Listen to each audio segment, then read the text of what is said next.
کہ ذوالحجہ کا مہینہ آتے ہی مسلمان قربانی کے جانور خریدنا شروع ہو جاتے ہیں، اور ہر مسلمان بڑی خوشی کے ساتھ اچھے سے اچھے جانور کو خریدنے کی کوشش کرتا ہے تاکہ وہ اللہ رب العالمین کی بارگاہ میں ایک بہترین قربانی پیش کر سکے۔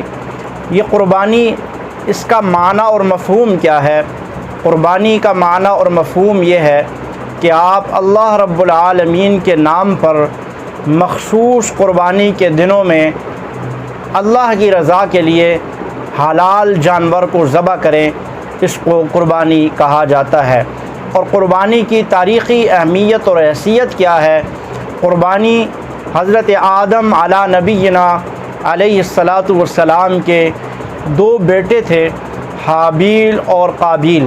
یہ اس زمانے سے یہ شروع ہوئی ہے، چنانچہ قربانی ہر ملت میں رہی ہے۔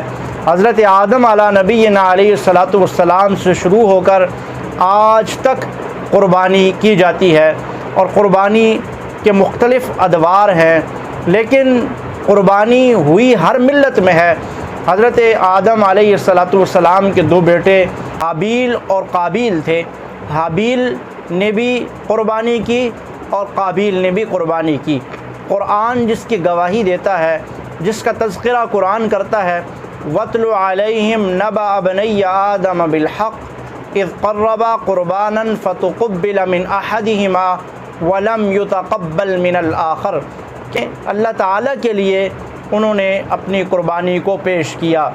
اور پہلے زمانے میں ہوا یوں کیا جاتا تھا کہ ایک کھلے میدان میں قربانی کو لا کے رکھ دیا جاتا تھا، جس کی قربانی قبول ہوتی تھی آگ آتی اور اس قربانی کو جلا دیتی، جس سے معلوم یہ پڑتا تھا کہ یہ قربانی قابل قبول ہو چکی ہے۔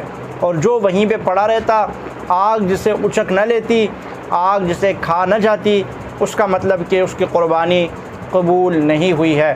چنانچہ حابیل اور قابیل دونوں نے قربانی کی۔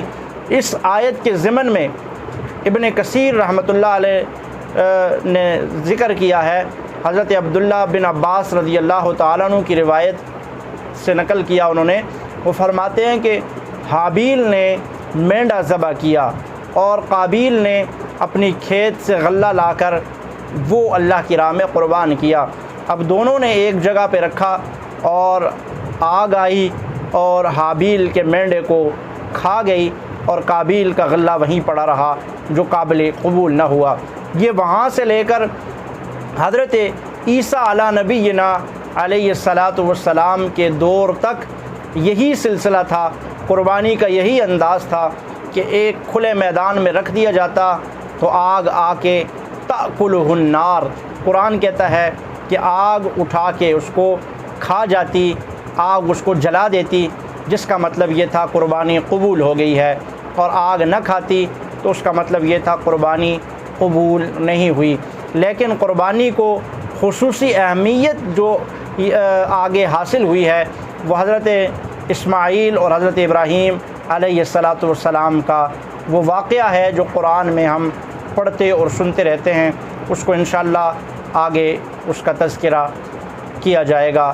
سلسلہ وار قربانی کے مسائل اور قربانی کی اہمیت و فضیلت پر آپ کے سامنے انشاءاللہ اس عنوان پہ بات چیت ہوتی رہے گی۔